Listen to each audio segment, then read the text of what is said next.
Toyota just posted its biggest year in company history, nearly 3 million vehicles sold in North America alone, over half of them hybrids. Meanwhile, every major EV maker on the planet is bleeding money, closing factories, and watching their stock collapse. The man who ran Toyota for over a decade, the same guy politicians and environmentalists tried to destroy for refusing to go all in on electric cars, just got inducted into the Automotive Hall of Fame. Then 2 days ago, Toyota dropped their annual numbers, and the bombshell Toyota just dropped has every EV maker on the planet scrambling. Here's what happened and why it changes everything. Make sure you subscribe, because you do not want to miss what is coming next. So how does a guy go from being called the biggest obstacle to the future of cars to being proven right in less than 3 years? To understand this, we need to go back to late 2023.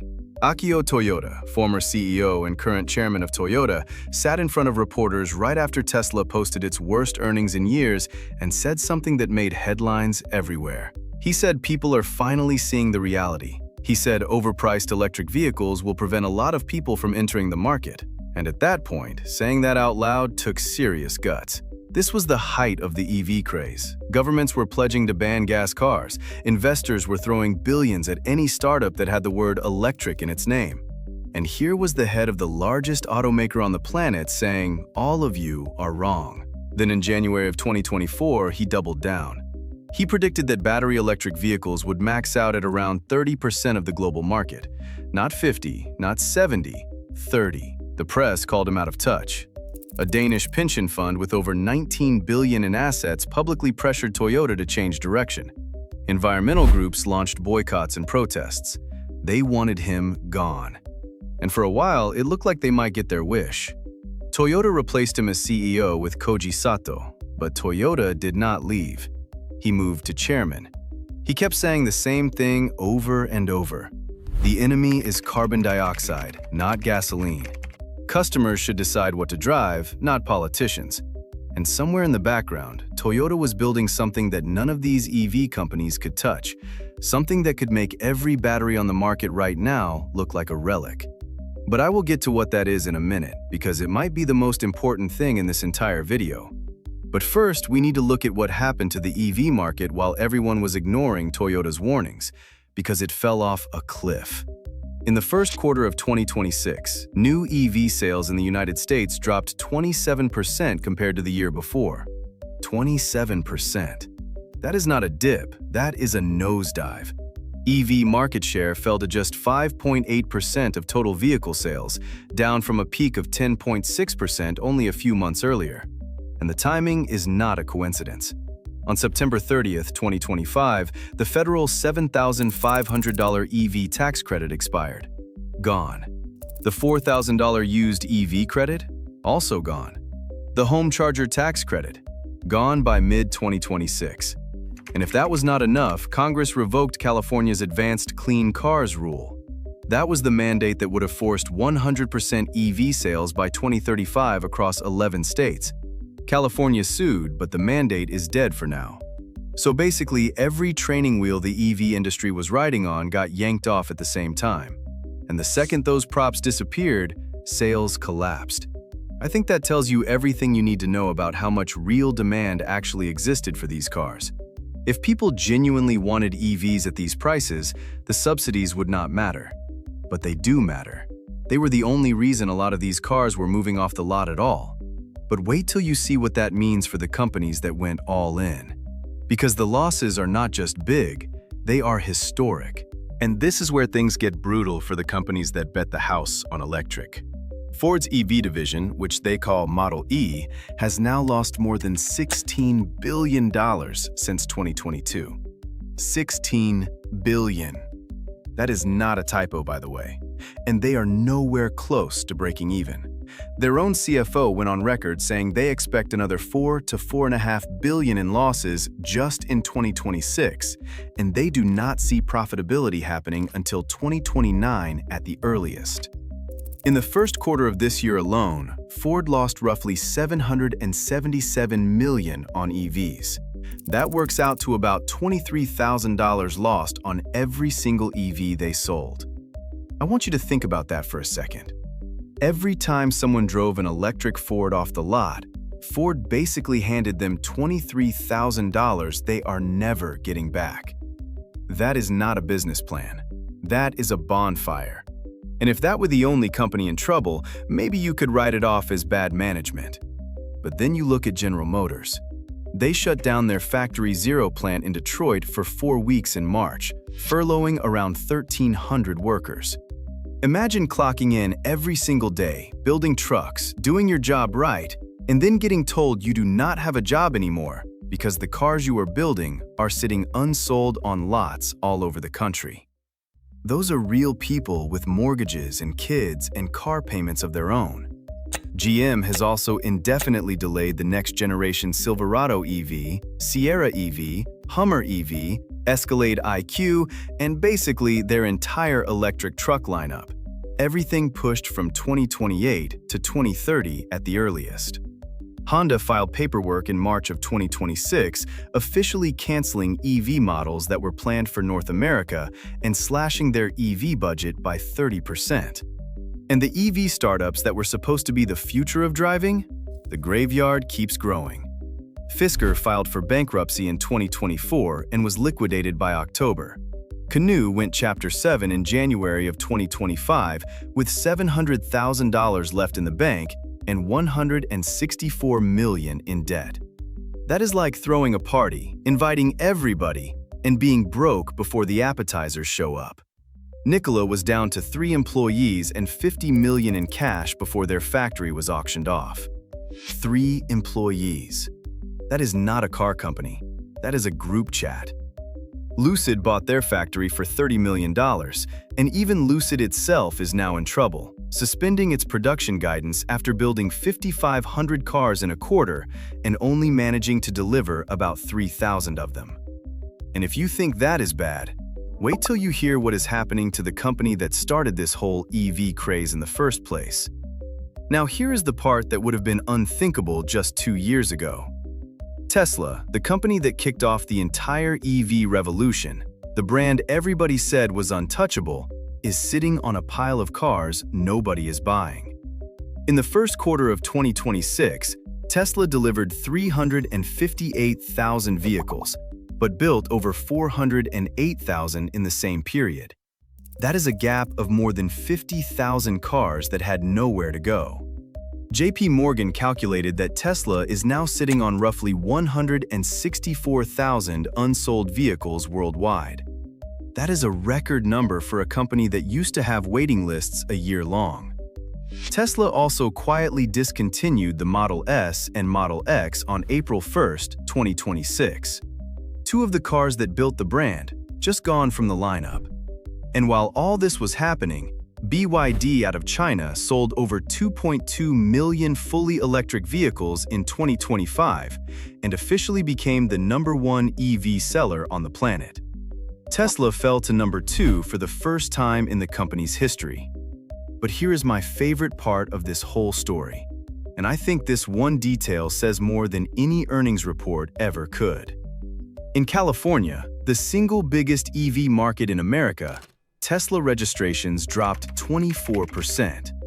And you know what car jumped to the #2 spot in California right behind the Model Y? The Toyota Camry Hybrid. A Camry, in the EV capital of the entire country. That is not a market correction. That is regular people voting with their wallets. And while all these companies are hemorrhaging cash trying to make electric cars work, Toyota has been quietly building something that none of them can match. And when I tell you what it is, you will understand why every CEO in Detroit should be losing sleep right now. But before I get to Toyota's secret weapon, you need to hear what the average person actually deals with when they buy one of these electric vehicles, because this part does not get nearly enough attention. Consumer Reports just dropped their 2026 reliability survey based on data from 380,000 vehicles, and the numbers are ugly. EVs and plug-in hybrids have roughly 80% more problems than traditional gas cars. 80%. The charging systems fail, the screens glitch out, the drive motors overheat. 7 of the 10 least reliable new models on the market right now are electric or plug-in hybrid. Meanwhile, hybrids, the very technology Toyota has been championing for over 25 years since the original Prius, have about 15% fewer problems than gas-powered cars. They are literally more dependable than the thing they are supposed to replace. And then there is the money. According to IC Cars, the average EV loses 57.2% of its value in 5 years. A hybrid, 35.4%. So you spend 50 grand on an EV, and 5 years later, it is worth about 21,000. You buy a hybrid for the same price, and it is worth almost $22,000 more when you go to trade it in.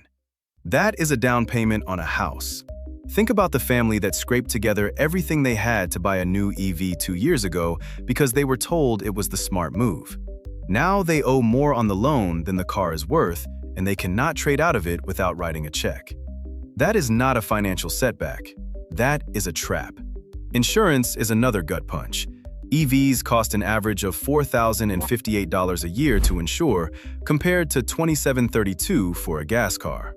That is 49% more, because the batteries are wildly expensive, the parts are proprietary, and repair shops need weeks instead of days to fix anything underneath. There are cases of people getting hit with $40,000 to $60,000 repair estimates over what looks like minor fender damage, because the battery pack sits underneath the car and any impact to the floor can potentially total it. Call me old-fashioned, but if your car costs more to fix than your neighbor paid for his entire truck, something has gone seriously wrong somewhere. And the used market tells the same story. Since the federal credit expired, non-Tesla EV prices on the used market dropped over 10% in a single quarter. People are dumping these things as fast as they can. Meanwhile, used hybrid demand jumped almost 42% year over year. That is not a subtle shift. That is a stampede toward the exit. Mercedes just abandoned their EV-only strategy and pivoted back to what they are calling electric first, which is just a polished way of saying they are making hybrids again. They are offering $25,000 bonuses on the Maybach EQS just to move metal. Volkswagen canceled the ID Buzz for the American market entirely, and Toyota saw every bit of this coming. They saw the reliability issues before the surveys confirmed them. They saw the depreciation cliff before the data was published. They saw the insurance squeeze before people started posting their premium increases online. And instead of chasing the herd off the same cliff, they built something else entirely. This is what Akio Toyoda has been holding in his back pocket. In October of 2025, Japan's Ministry of Economy officially approved Toyota's production plan for solid-state batteries. This is not some minor upgrade to an existing battery. This is a fundamentally different technology. Toyota has publicly demonstrated a prototype battery pack that delivers 1,200 kilometers of range on a single charge. That is roughly 745 miles, and it charges from 10 to 80% in 10 minutes. 10 minutes. The average EV on the market right now gives you maybe 250 to 300 miles and takes 30 to 45 minutes at a fast charger. And that is if you can even find one that is working. Toyota is nearly tripling the range and cutting the charge time to a fraction. They are targeting mass production by 2027, with the first cars rolling out under the Lexus brand.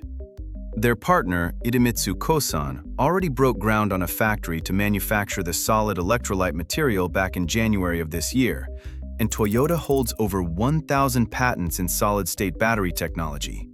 1,000. Nobody else on the planet is remotely close to that number. But it does not stop at batteries.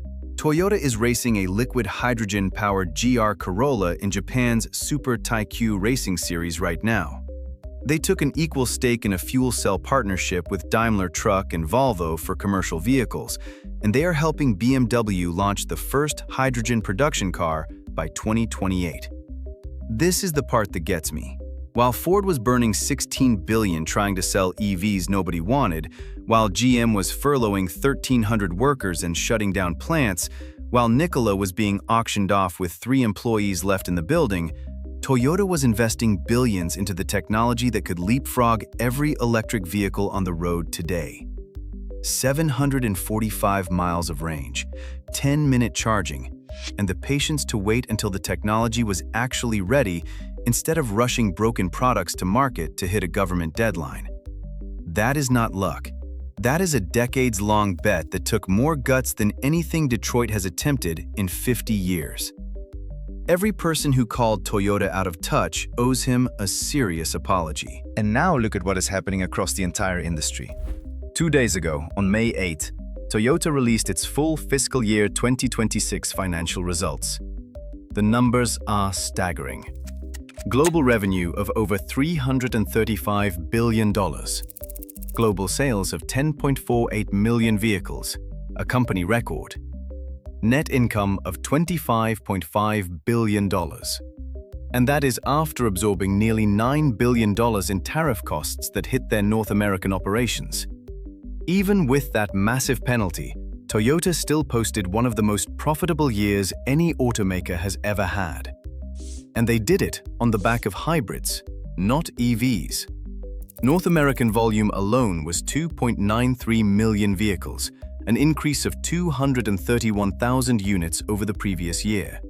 In March, over 54% of everything Toyota sold in the United States was electrified, and almost all of it was hybrid. In April, that number climbed to 55.8%. The Camry Hybrid, the Corolla Cross, and the Grand Highlander Hybrid are all setting monthly sales records. Hybrids are on pace to outsell pure EVs 3-to-1 in America in 2026. Toyota alone controls over 40% of all hybrid sales in the country. And in February, the Automotive Hall of Fame announced that Akio Toyoda would be inducted as a 2026 honoree, recognizing him for redefining global automotive leadership. The same man who was boycotted and pressured and told he was wrong about everything is now being honored for being right. You cannot make this up. Toyota just installed Kenta Kon as the new CEO. He is a finance guy, an accountant, and his number-one job is to protect the hybrid profits that fund everything else, including those solid-state batteries.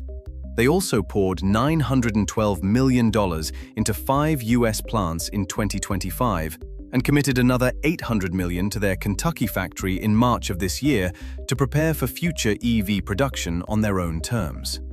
Meanwhile, Akio Toyoda is still sitting in the chairman's seat, still steering the direction of the company, and still saying what he has been saying for over a decade. Give people the choice. Stop forcing one solution on everyone. Build cars that regular people can actually afford, actually depend on, and actually want to drive. And right now, the numbers prove the world is finally listening. Toyota reports their next quarterly results in August. If the hybrid surge keeps up at this pace, those numbers are going to be historic.